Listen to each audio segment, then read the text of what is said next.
salité et c'est le quotidien où tu vivre. Tu bengana milimo mabe, tu katarabali en famille et tout, mais apparemment tu bazo satanga mais bazo misalati. Mais bato bazo ya mingi eza bato chance loko pamba. Ba coopérant baya ba komati na niveau ba la museli biso bindo. Mais ba changeant au combo. My God, ce qui nini wana bato balela. Lelo ram, c'est-à-dire ezaka ba coopérant bazo na ba ideka ya ko gagner là. La séculaire wa. Les bazo bien avant kala. Ba coopérant ba ye misu na kati ba coopérant peut tant so ba Mario quelque part. Na ba séculaire. Ba séculaire mais ba koti na kati a faire ba bité mboka liboso te bisonan et ezo ça passe. UDPS c'est orchestre. UDPS c'est un parti politique. Le rôle d'un parti politique c'est de gérer la cité. Ba jeune bana part na biso ya kopesa mboka. Mboka pesa na part kopesa ba jeune. Ko vanda tokolo ba nyoso mais soko sa lecture à budget wana ezo paraître neti peuple Mupanzi bato bazana ba institution de faut ba profiter na mboka. Ba kata salaire ya député, ba kata salaire ya ba ministre. Ça ne suffit pas que kata salaire pour écorater. Il faut pas réduire les trains de vie. Paul Kagame a 30 millions. Est-ce que l'État n'a pas dit que est-ce que tu as déjà des mesures pour la population à côté? Bon, en tout cas, moi je pense qu'il faut que le Premier ministre soit interpellé. Un frère a commis le gouvernement qui passe volker Sami, il a pouvoir qu'il y ait un selfie. Bateau ya liboso na no bazi solution parce que innocent tonga ka so dindako. Ndako le gouvernement tonga qui paraît que kina na mupete. C'est to kolinga tembo kana biso koma ko disparaître. Bato ba ko faka tous les jours pendant que ça na bato musu bazo fêter. Bon, souvent mais la champagne. Mikolo boy, logola Vital Kamerhe na Fachi béton. Mikolo, ba na miso batuna accord. Ba présenter bisongo. S'il y aura modification, bon ça on a cousouté. Ils vont venir na miso batu.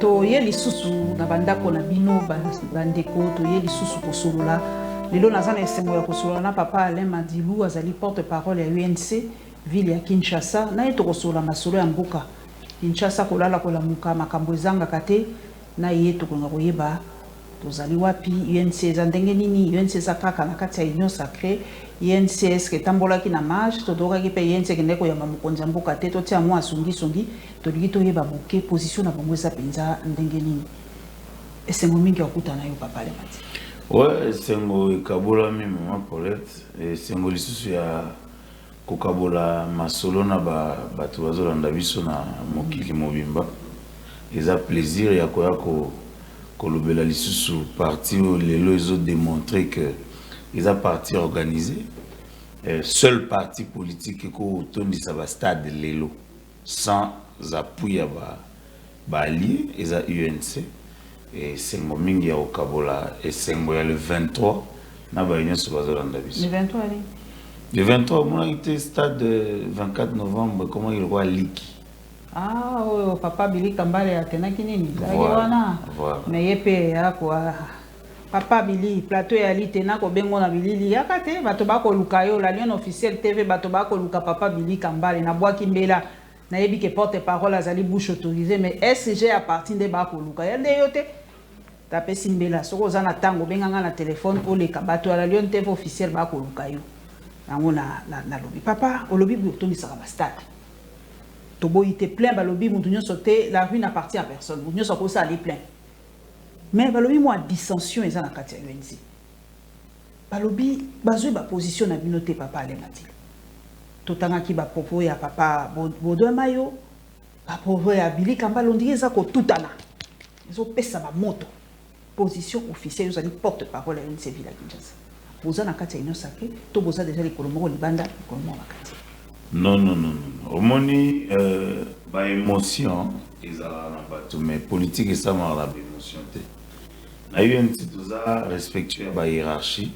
Je pense que l'honorable Jean Baudouin Mayo ou Utikotanga azali secrétaire général ayebi respect à hiérarchie.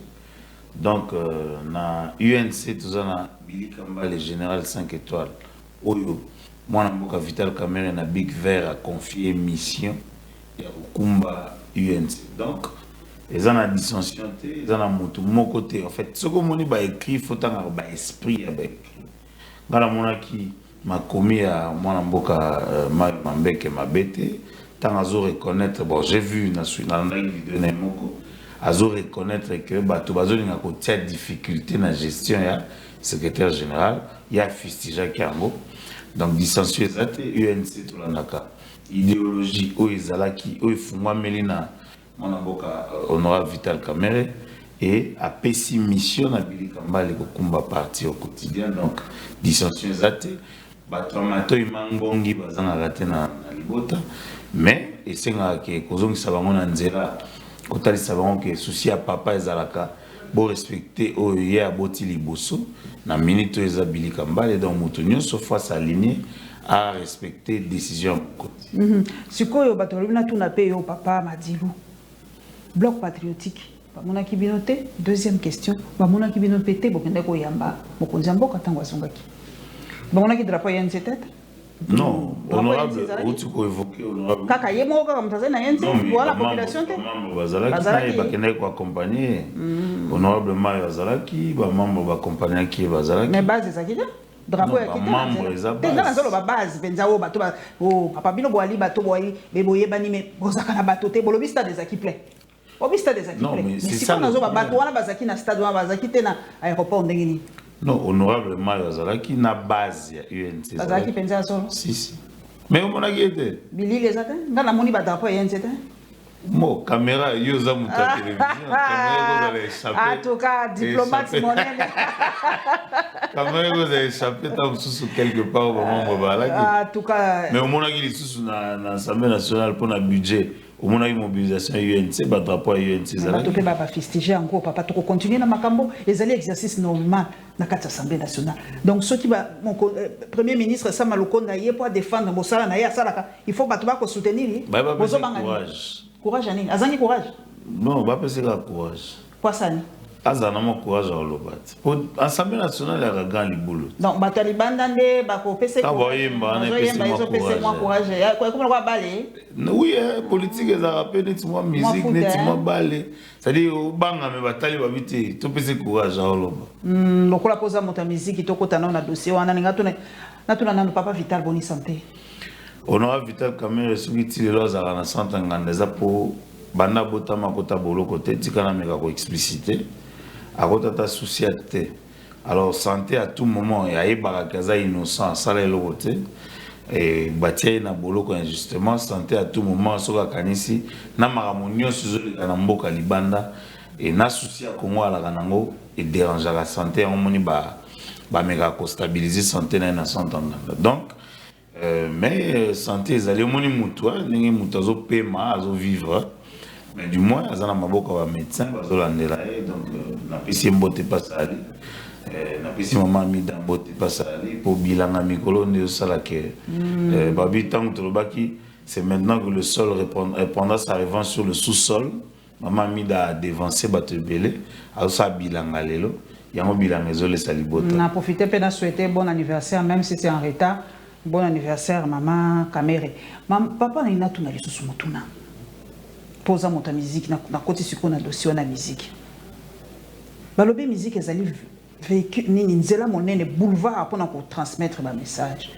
Mona ki impère abimisa kinzembo, mona ki bino moko ndenge sali ba réaction, ba censurer, ba décensurer. Donc ça qui m'a créé les mingi yo za na monde musique wana. Pona yo rôle penza ya ba musicien yango wana opo bato poto balinga kate bakile kobeta. J'espère qu'on a yo mbalo ce qui impère que poto e kobeta. Bon, moi j'ai toujours été contre. Mon biso to koli na mbongo ya culture, to koli to tangi na mbongo ya ba biloko na mboka na biso na profiter pour na bisa ba ndeko na so ba combattant. C'est-à-dire tant bon na biso boy to tangi to koli to zoloba. Eza culture wana mboka respectaka culture te ba pesa ba musicien to ba artiste comédien te ba droit d'auteur ou eza dû na musala ba saela mboka.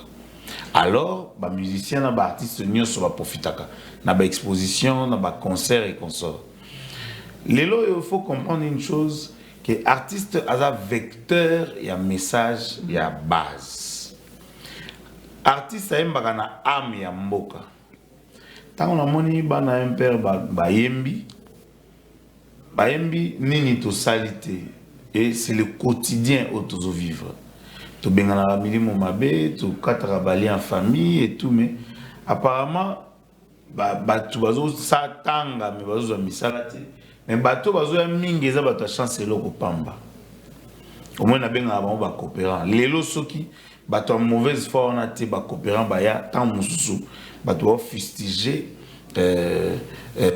parcours ya pouvoir ya cacheté ba coopérant ba ya ba komati na niveau ba la museli biso bindo mais ba changeant au combo my god soki nini wana bato balela lelo ram c'est-à-dire ezaka ba coopérant bazwa na ba ideka ya ko gagner l'art ba séculaire wa les bazo bien ba kala ba coopérant ba ye misu na katsa ba coopérant na pe tamsu ba Mario quelque part na ba séculaire mais ba koti na kati affaire ba bité mboka liboso te bisonan et ezo ça passe ba coopérant ba ye bazo salir quand même mais je pense que les lots il faut tous se ressaisir parce que dans le baka chaque jour tweet ya mwana mboka Toussaint Tshilombo Saint a comment le jour il y a kidnapping ya mwana mboka Vital Kamerhe a pour coopérer na justice après sa justice information azaki na besoin bien que bazaki na dossier liboso ba moni clarté ba changer dossier ba luki alors bana pourquoi c'est ce soir que la classe politique entre dans une zone de forte turbulence et vous me donnerez raison, gardez ces tweets. C'est-à-dire, succession d'événements, ils ont l'accès. Ils ont battu au Salaki est fort que cache et Mekako réussir mandaté. D'où ba coopéra. Bala musela biso bindo. Ba benga my god, ba tie bambongo. Ngako na tanta o chambo. Heureusement, Esprit Saint Siminga 2 semaines après ba to baleli. Nous sommes là pour le peuple à Kemba. Nous sommes là parce que boyaki pembe na mokonza mboka na mauvaise foi. Bo pousser mandat na ye simbate. Mais toujours le bâton zanan biso cash toko se ressaisir et tout remonter pente. Rien n'est tard. On peut encore faire mieux. Et nous allons faire mieux. Mais quant à la musique, Bana Impère, moi je félicite Bakomara bien, dans le texte bien en tout cas. Mais si on peut moi réplique, réplique et bimi peut moi mingi, IDPS sali aye moi nzembo pe balobini ni to ça la théorie des choses comme ça. Est-ce que IDPS c'est un orchestre? IDPS c'est un parti politique. Le rôle d'un parti politique c'est de gérer la cité. On gère la cité. Groupe on a comme moi je crois que IDPS quelque chose. Je crois bon bah c'est Impère peut-être bon peut bâtir moi en ligne. C'est pourquoi j'ai dit il y a des gens animés de mauvaise foi va salir image ya mokonza mboka parce que comment bana ba eminzembo ya ko batu va vivre. Sota les clips wana bazo expliquer maman ateka makala tangisi mwana. Babini to salite c'est-à-dire maman ateki makala amatina ba risque ba mituka mwana 6 classe. Tant qu'on a 6 classes, Moussala est zaté. Maintenant, un parti politique, sa mission est anime. Il y a créer un emploi. Que situation sociale, il y a Congolais, il y a peuple, ils allaient améliorer.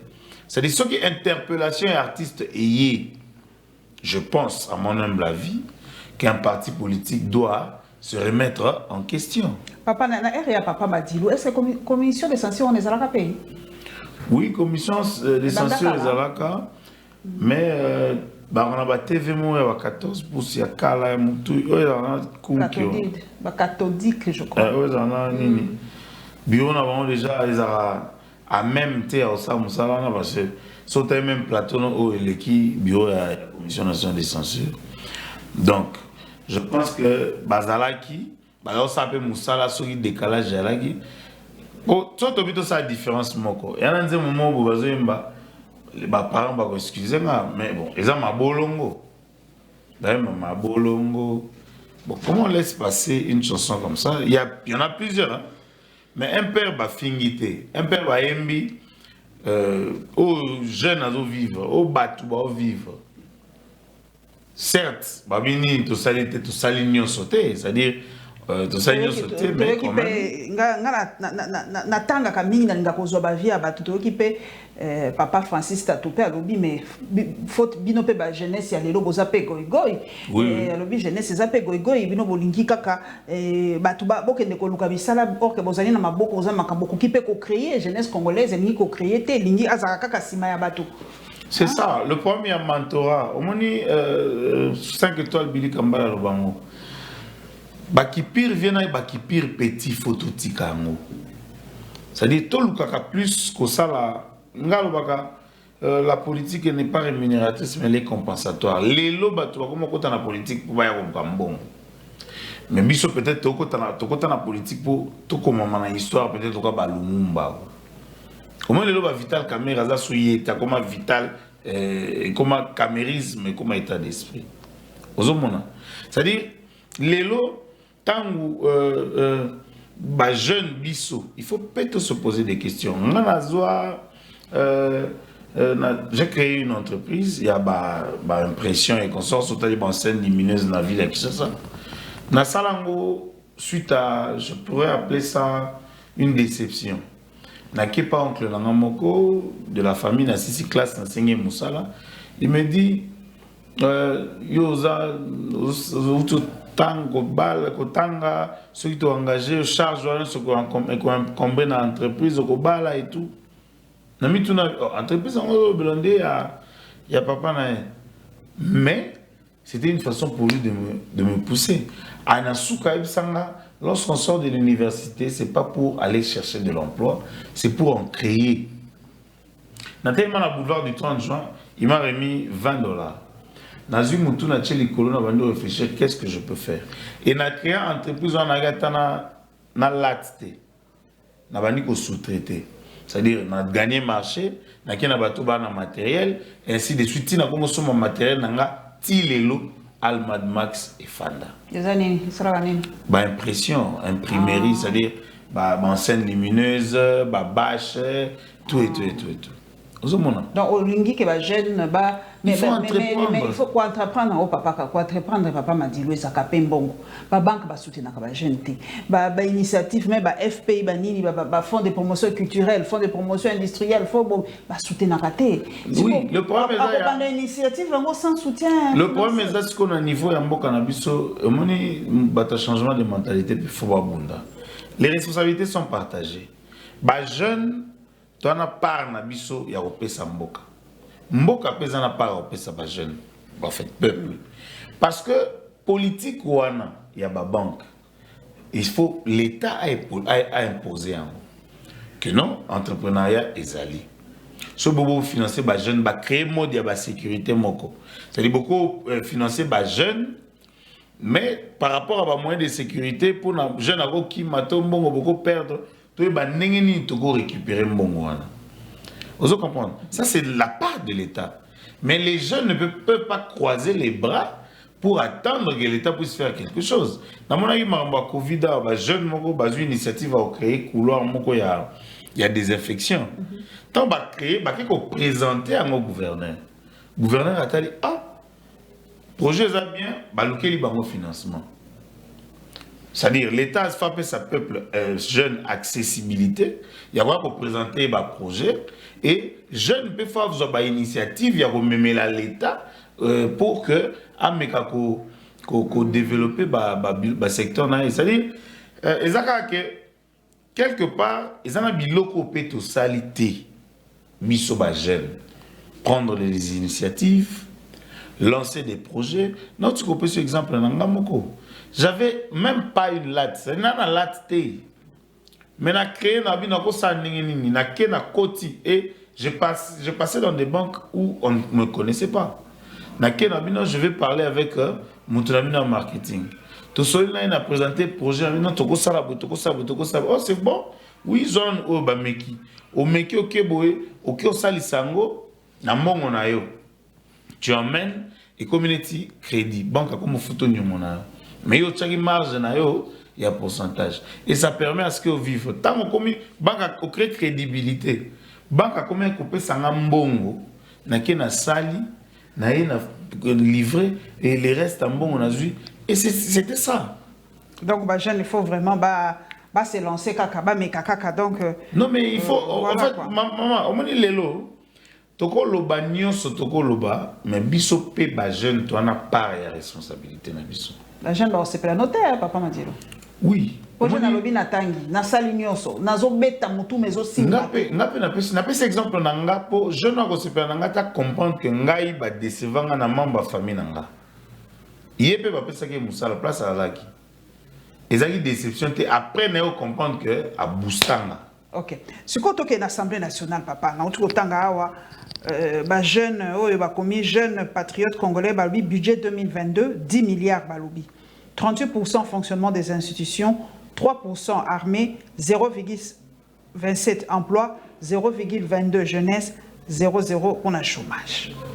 Jeune, chômage, et l'okoyati. N'a pas au moins que la jeune va moi quelque chose, mais ah oui, ça zéro. Papa, toi en état de siège. 3% l'armée. 3. 38% fonctionnement des institutions. Aux hommes, on a gagné. On dit que vraiment 3% état de siège, tu peux réussir, yango madame. Maman, on place wana na vraiment na part ya batouana parce que toujours les la boutou moi. Namoni ndeko premier vice-président de l'Assemblée nationale a sali proposition mais a sali peut-être ba terme ya kolobela izanga qui est pas lobake bakata salaire ya député bakata salaire ya ba ministre. Ça ne suffit pas que kata salaire pour corriger. Il faut pas réduire les trains de vie. C'est une partie. Moyen pour réduire le train de vie à l'institution. C'est-à-dire, pour réduire le train de vie, c'est plus des charges. On dit charge à l'institution. Présidence de la République. Surtout, on appelle Balobi et les Kinde. C'est-à-dire, nombre de conseillers, sans Bobby, pas garder le même salaire. Bazoka ba coopérant nyonso ba réduire ba 1000 et quelques ba kati ba tiki ba ngata 300 ou 500 moni enveloppe kotika là ça pourra permettre que ba injecter en dans ba secteur neti ya barmé so il bolobi que ba cabinet ministériel par exemple ba cabinet ministériel ça ba 300 personnes botali ba biloko eza dédoublé. Bokati yango bozui wana nyonso wana bo éjecter yango na ba secteur mosusu parce que lelo toko vanda toko loba nyonso mais soko sa lecture à budget wana ezo paraître neti le peuple mupanzi bato bazana ba institution ndefo ba profiter na mboka. Or c'est une forme de discrimination. C'est une forme de discrimination. Moi, en tant que peuple, en tant que Congolais, je pourrais beau dire que non, bisous t'en as ministre, n'a pas créé avantage, mais bah, bazan a ministre, te bah souka kuna, bah vivre n'engeni parce que vous tenir compte n'a pas monté, vous vanité beaucoup quand ça que bango peut pas exister. Je pense que le budget est voté. Mais Babilo Kouana, ils ont observations. Oui, Masolo. Ce sont des observations où le Premier ministre, vraiment, il faut prendre en compte. Parce que le secteur de armé, dans le moment où tout le monde a un groupe armé, explosion, terrorisme et tout ça, ils ont faut qu'on renforcer. Renforcer l'armée na biso. Les lois bazo proroger P, parce qu'on proroger P. INC position na les années. Il faut état de siège en et continuer kaka. Bon, le bilan est positif, so babito s'arrêter tout ça dans le mois bilan INC zolobani. Je vois au sein de l'Assemblée nationale notre député Bertin Moubonzi se bat au four et au moulin pour que l'état de siège ait réussir parce que moni et logo nyonso oyaka et oui apporter solution aux habitants belé. Ba civil ba jiraki. Alors lelo ba Soudan de bazo gérer. D'où même les Cambouana y a budget. Honorable Bertin Moubonzi, bien que ça ministre de la Finance, ministre du Budget, c'était seulement aussi pour que bah tenir compte na bah biloko servir bah effort de guerre, servir. Mais moi je pense état de siège, c'est une bonne chose parce que il faut déjà que Marambo Zoya na Minduki écoute na Minduki, mais il ne faut pas seulement se limiter à ça.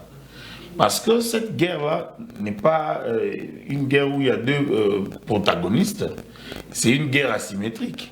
Une guerre asymétrique, il y a une solution économique, sociale, sécuritaire, oui. Et la solution, c'est que belé. Donc, si tu veux limiter la guerre, on a un Minduki, tu risquer un échec. Or, si tu veux tenir compte sur le plan économique, social et consort, tu as que bon, guerre asymétrique, tu gagnes en gros, parce que tu tiens compte là-bas. Natangela bino tweet ya Steve Wemby à lobby au moins 161 civils tués en 13 jours, soit 11 tués par jour sous 11e prorogation état de siège, 12e prorogation pour quel résultat? Raison pour les élus nationaux Ituri et Nord Kivu de maintenir décision de suspendre participation à la plénière de ce jour. Et bino PUNC à Est pour va suspendre, va s'appeler? Non, non, en tout cas,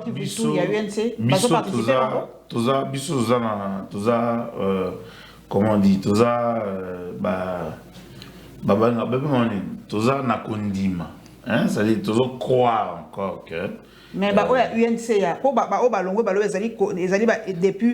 députés nationaux Iturina Nord Kivu nous avons UNC Nord Kivu na Ituri bango pe babimi non non biso ba député bazo siéger vous êtes sûr?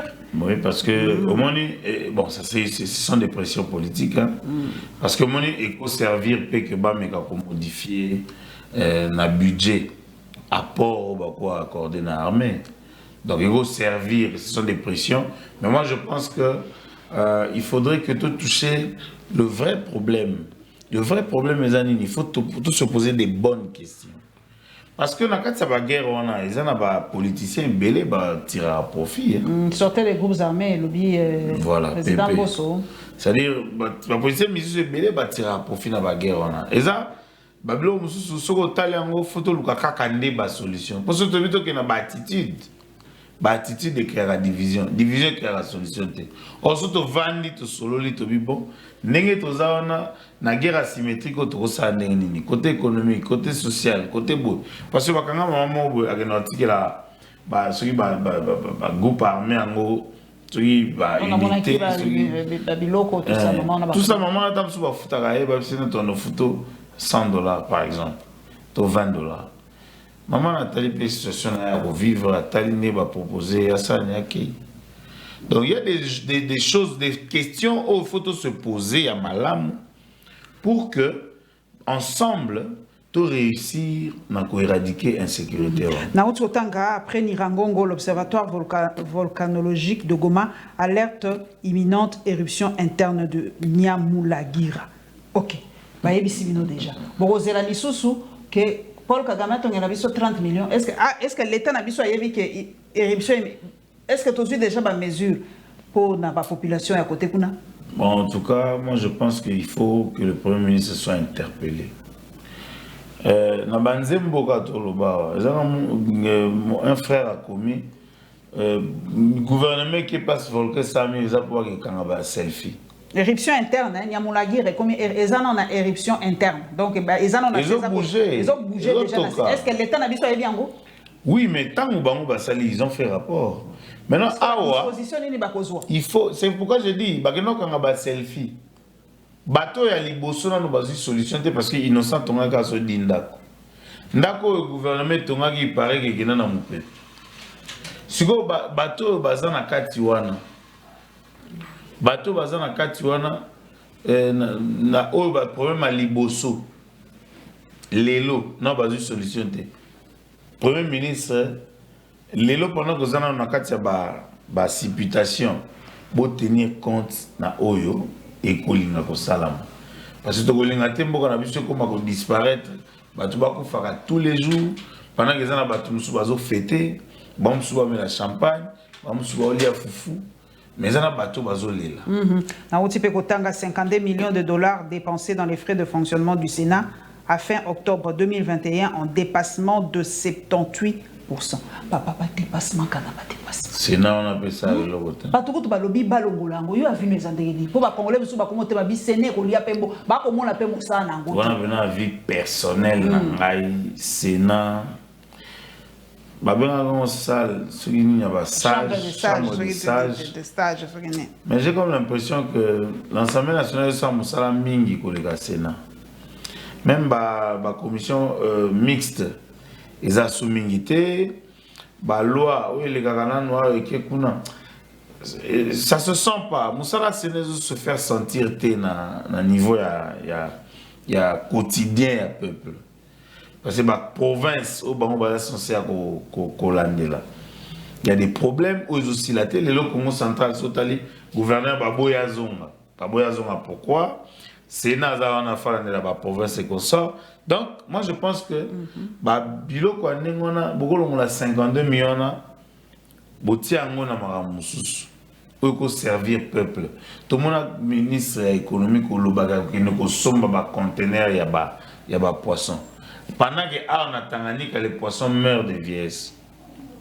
Est-ce que solution, il y a vie à quotidien à peuple et Gouta, n'a pas somba, n'a pas côte sambon en Namibie, toute solution durable, une solution durable.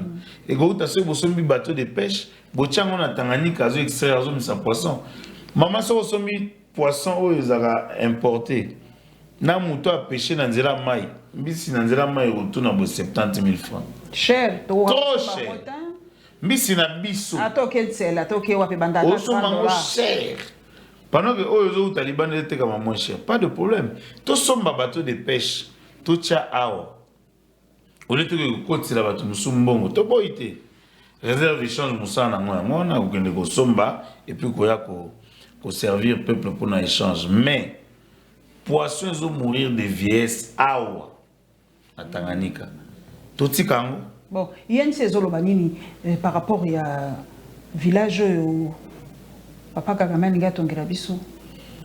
Non, en tout cas, ça, ce sont des réseaux sociaux. Je ne pense pas que c'est un truc officiel. Oh, balobi na site à présidence, dans le yamba motoa député, mon mari singa na site officiel de la présidence rwandaise ezali. Peut-être au côté kuna te kene na côté au vérifier. En tout cas, faut na côté, mais le reste site na bango. Na bango kuna. Et ça peut-être pour ça na bango. Mais le roi n'a commis awate. Et c'est qu'ils ont pour ça na bisoté. Mais moi, je pense que ça va choquer parce que déjà 5 millions où ils permettaient de créer usine, je crois raffinerie à or. Et là, on va créer en Rwanda 5 millions. La raffinerie à or, Basala na Rwanda. Basala déjà, oui, déjà. Bon, on a tout narratif les questions, les dividendes. Qu'est-ce que la RDC gagne derrière ça? C'est-à-dire que quand on a peut-être signé dans le traité ou signé hein, tu éviter hein. Non, tout en gâté, mais je pense que quand le président prend des décisions, ils seront suivis par l'Assemblée nationale, par le Kakotia, on a mis Beko. Je pense qu'il faut l'Assemblée nationale tout l'année là, mais quand on a des opportunités, je ne sais pas. Peut-être qu'on a une éruption volcanique, mais tu peux recevoir badon, kakati lelo. Est-ce qu'il faut tout continuer à recevoir badon? Et ça, après, ils ont Rwanda, ils vont appeler France, ils vont appeler États-Unis. Mais il faut que tout le pays pour recevoir badon. Bisomoko to créer. C'est-à-dire il faut que comme à niveau d'émancipation, tout tombe la débat. Débat comme autour il y a des valeurs que non RDC, tout bon on a banque centrale, mais tout bon minéré, par exemple. Ça existe. Pour la inflation, aussi beaucoup de minerais dans la banque centrale. Pour minerais, vous ne bougera pas en combattre. Or, il ne bougera pas en combattre. Or, parce que toi, moi, idée. Toi, on a banque centrale, toi, on a réserve à or. Exact. Ça, c'est une proposition que moi je fais. C'est-à-dire que or, on a pour éviter l'inflation. Ça sont des choses où on sali et qu'on paie cet impact visible. Les loyaux, tout le monde a gouvernement qui est en guerre dans les professeurs et les écoles. Gratuité de l'enseignement, honorable Vital Kamerhe avait des propositions. Ti les loyaux dans les épaules. Mais tout le monde a battu habité, il faut beaucoup fouta. Ils ont une gratuité, c'est à 100%. Il n'a eu qui papa mon habit solo. Oui, il va quand même gratuité. Mais excellence a quitté. Pourquoi? Parce qu'il faut se poser des bonnes questions. Lorsqu'il faut poser des actes. Tant qu'on aura vu ta caméra à les propositions, Batou Baboya, il y a un nègre Baboya qui a lobby que Batou sur la présidence de la République Bayana ba CV. Il faut que nous sapions qu'on l'accès. Ba coopérant Baya Batumbo qui va lui comme méga bosenga Batou CV. Et nous sommes dans un biloko photo le belaka ba Congolais ba comprendre que il faut se poser à des bonnes questions pour te poser des actes moko les durables. Les lots gratuité ba tout ba para ba bandoko futa. Eza ba tu ya mauvaise foi ba linga qui est comme aboyi. Yango tout saint chilombo senda lo baga ke succession beveneme ko ya bokanga tweet nanga. Donc moi Namboka Vital Kamerhe place à Ali, il a des propositions pour la RDC. Sur le projet de société à UNC, où tu as la proposition, tu seras émerveillé. Mais les Congolais ont un problème. Nakoboya maman Paulette, olati libaya na oboya oyebso keza kitoko. Pourquoi yom to latian? Mais même libaya so na moni ba tchanga na boutique etelemi na mannequin na libaya na kitoko. Motema mabe ezolo bate ya tata na proposition bien loko ezayi. To kondima yango te non. Il faut to élever débat. Eza gestion ya mboka. Eza gestion ya ndakoute, gestion ya individualité. Et lorsqu'on gère un pays, il faut gérer bandoki. Ozo gérer o fali ya emba bi recevoir à futa ka ticket. Atika kandokele à futa ticket na. C'est-à-dire Kakando kia futa bisaleka mea futa tikena. On a fait na fali ngana mère. Mewa ya fali pupa. Auto msape singe na ye nzoto ezo kreka problème. Ngape na pese mbote maga soin senga azaka ndeko nanga fali tu es mon frère. Koso les arana libota to sona to bomsakaka. Il n'y a pas de problème, tu es mon frère. Biso to ba mère warrior. Makambango pe musique. Tokotika kaka te po musique eza pensa culture na biso moni. Et donc nalingi na tuna lisusu papa likambo oyo oyo sui biso lelo na limwasi réseau ba prostituée ba chinoise.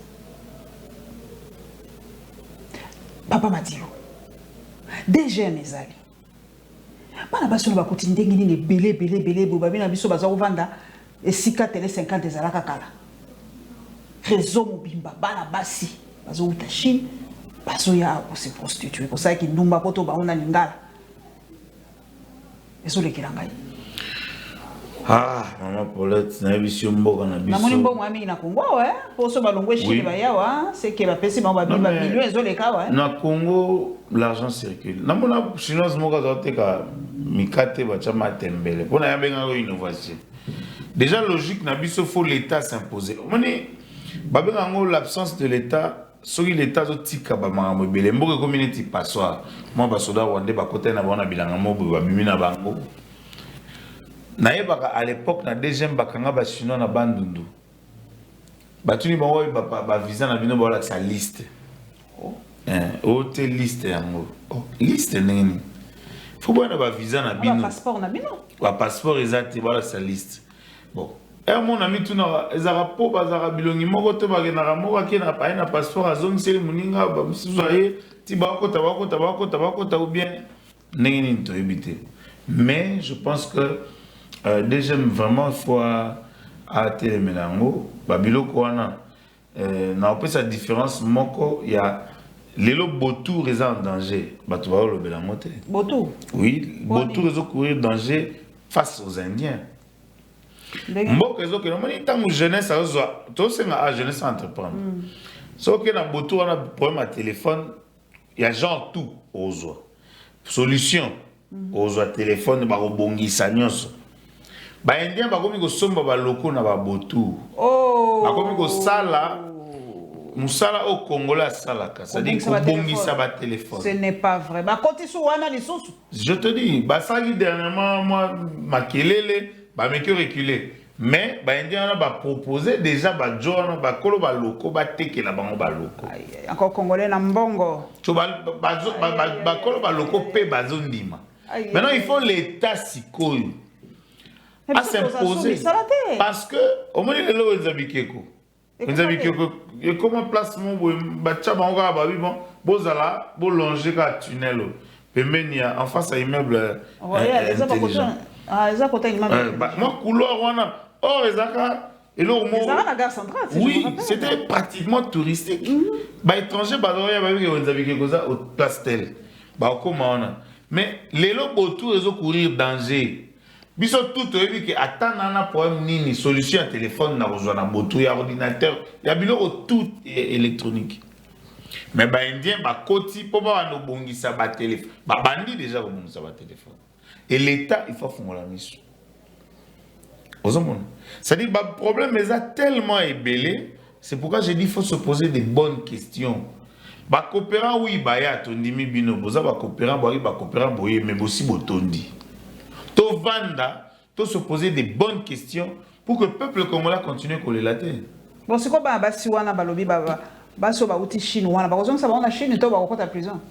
Non mais faut pas zonga na mboka na bango. Faut pas zonga na mboka na bango. Ba ça prison te ba zonga na mboka na bango. Pour ça tu n'appelles exemple ya gros na détail. Bino wote ka détail comment? Tant boye na mboka batu bokote ka détail te. On a pris exemple ya ba indien ba bongisa ba téléphone et ba chinoise ba ye siko Kinshasa pour ba ça prostitution azap spécial. Yo mo ba noir ba complexé so moni mundelo ça. C'est ça mais non le problème est que modèle était bon chinoise to le problème est que au niveau infiltration yo mona ba ko ça kindumba mais tu vas côté déjà clandestinement bon. Donc, Togo vous allez envahir et l'État doit se réveiller. L'État faut tellement le baguette, batouana babalana on a rozonga na mboka na bango. Pour ceux qui bango ba 50 ba ko ma 500. Ba ko ma 1000, ba ko 2 millions, to komi na impossibilité rozonga sa bango, du photo pe sa bango mabele. Vous comprenez? Parce que comme on est dans la règle internationale, ils ont raté, bah tu vas comme belé na mboka na football kabo, bo pe sa bango place ba vanda. Alors, bisombo kato komi passoire to yambaka kabatu to yambaka batu to boité to za payer hospitalier mais mutu tanga ko ta foko na ba norme bakangi bino ba chinois na bandundu bolaxi liste ba passeport exact boko ta ine papa mo internet mo wabina tout nos questions est-ce que absence vitale Kamere est-ce que nayebi ko zara peut-être jugé parti na motuna ngo est-ce qu'absence vitale Kamere est-ce que c'est ressenti dans la présidence de la République? Tu as senti que Vital a raté? On a le bangoté na réponse au porte-parole du président de la République à Pesaka. Papa Kasongo Mwewa. Avec quand Vital. Quand Vital est là. Oui. Avec quand Vital est là, on le sent. Quand il n'est pas là, on le sent également. C'est-à-dire la présidence de la République, Lélo Baparoma Moussala à 9h à 11h. Hein? À l'époque, à Vital Kamere, c'était Moussala 7h30, 8h, à 16h, 17h. Lélo, c'est rare au monde en battu, la présidence avant 17h pour Moussala les Arasouti. Mais c'est bien qu'on a plus de 1000. Le travail proprement dit, c'est-à-dire Moussala Penzane, c'est Moussala Foutama. Oui, parce que Bazo Foutama, ils en étaient battus. Ils ont fait na OCC à 12h, Bazo 13h. Mais Bazo Foutama. C'est-à-dire, mon iba bilo kwana, c'est-à-dire ba institution, ils ont liambon et belé, mais Bazo Souba doublé misala par exemple. Neti mutumo ba sala registrage, musu pas sa registrage. Bolo ka bolo la moko botika moko. Parce que beaucoup de gens ont besoin de moi. Armée dans 3% bon matza et beaucoup matza neni. Bon zoga bo créer un maigrissement y a ba institution. Nde makambo eko. Oui mais ce qui bo bandi na ko créer un maigrissement y a ba institution. Bo condition. Bo attaquer si ko ba vrai problème. Par exemple ba inflation qu'on lutter contre yango. Bozui par exemple ba initiative à ressemble à bateau de pêche et au créer emploi. Neti biso na culture toi na idée moko ti lelo to senga la l'état après ça soka mabele to créer panthéon c'est au déterrer ba artiste nyonso au bazan enterrer na ba cimetière to enterrer ba on place moko déjà place on est comme lieu touristique to créer entreprise conseil d'administration ba na ba artiste ba ko sala ba congolais mingi ba ko sala bato baoya et banoko tambongo na caisse à l'État. Tout ça sont des projets. C'est-à-dire pour attaquer un vrai problème ya. Vous faites ça déjà projet en oui, na pesa. Oui, vous sur le balanga le faut taper la porte, so qui ça place il faut quitter projet en.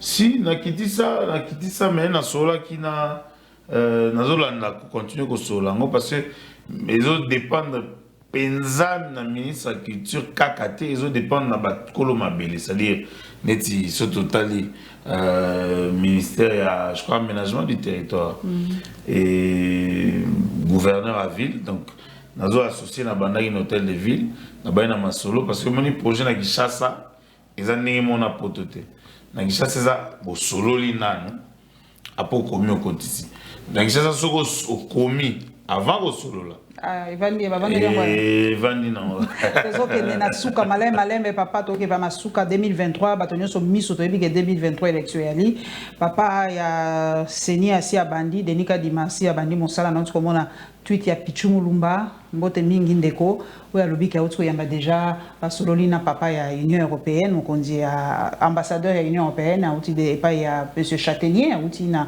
omona papa denika dimasi ke mosala ebandi déjà bon. Ce qui vit à l'abimi, toi abimité. Potentiel candidat. Toi abimité pour nous. Oh, papa, toi habité. RDC, rien n'est jamais sûr. Bon, Naïbi qui va signer un traité à Nairobi et le Baki pour soutenir IDPS en 2023 et pour soutenir Ibino. Quel est le potentiel candidat? Il y a eu c'est ce qui papa vit à l'abimité. Jean Baudouin Mayo, on a moins raillé, hein? Invité, misu na ngendo betika yebo na invité. A grand frère katia misu. Akola na Kilinja. Mona Kilinja grand frère katia. Masuko nani potentiel candidat zana. Non, omoni. Pour partir za ka bongo boy, il faut boyeba na ke oya koko succéder wa koko succéder. Omoni maman Paulette masolo ya parti. Bandi boy, c'est que boyebi na bino na ko succéder na vitalité. So bandi da ko loba boy c'est yebanité. Le problème est à un niveau que parti politique les a organisé ce qu'on s'appelle un congrès. Congrès d'insamité? Non, congrès en 2023. Oui, ça l'a bon. Congrès à UNC au Salama, je crois, soit 2022. Mais il faut que ça l'envoie avant l'élection. Le congrès, ça marche toujours avant l'élection. Alors, si vous avez les lots. Ouais, c'est un peu sauter parce que congrès. Moi, ma projection, la politique, ma projection, c'est la non, projection, on va projeter le na TVT parce que c'est ce que la congrès. Aux autres représentants, Gabi bon, allez m'a dit le prochain candidat à UNC. Tu es habité en 2023. Vital Kamerhe d'abord. Pour se préparer. Vital, non, tout ça on a cash. Au moins, pour mes maman, il ne faut pas qu'on se mette confusion dans le peuple congolais. Traité Nairobi, et ça non? Si, oh. Ouais, c'est qu'il y a des personnes qui acceptent en gros. Mikolo Boye, le voilà, Vital Kamerhe na Fachi Béton. Mikolo. Bah, on a mis sur Batuna accord. Bah, présenter Bissongo. S'il y aura modification, bah, ça, on a cousouté. Ils vont venir, on a mis sur Batu. Quand ils savent que non, t'as les logos de ça, on a mis sur Nabino, tout modifié. Bah, ça, on a coundé le. On a une signature dans le non, dans le but, ce qui modification. Non, ce qui va partir de Kolanda Bango. Ce qui bon, accord à Nairobi, puisqu'ils ont existé, ce qui Kokufa Nango, on va Bango mi balé, Ekufa. Ekufa te pour cacher. Il y a un batu mingi au baye baraté, créer la confusion entre union sacrée na cache. Naïf Sarabango. Batonga ndako sans fondation te. Cache za fondation union sacrée za ndako. Ndako ko buka na po ba maçon mauvaise foi. Batongi na brique à poussière. Mais na fondation moko toko bakisa, toko tonga ndako mususu. C'est-à-dire en politique, il faut pas aller dans la précipitation. Il faut être conséquent. Tant que ça la politique, il faut pas que nous ayons pour intérêt personnel. Nous avons pour intérêt populaire. Il y a peuple congolais. Pour le peuple congolais, on commence une histoire. Qui est à la Vital Kamerhe à l'Assemblée nationale. Tilelo Balelakaye. Le ministère de l'Information, Tilelo Balelakaye. C'est partout où il met les pieds, Tilelo Balelakaye. Le directeur en cabinet à chef de l'État, Tilelo Balelakaye. C'est-à-dire, dans l'Assemblée nationale, pour l'Assemblée nationale, Tilelo Balelakaye, ça va 1000 fois zonga. C'est-à-dire, combien d'histoires il y a mboka na biso politique, ça la pour na Congo.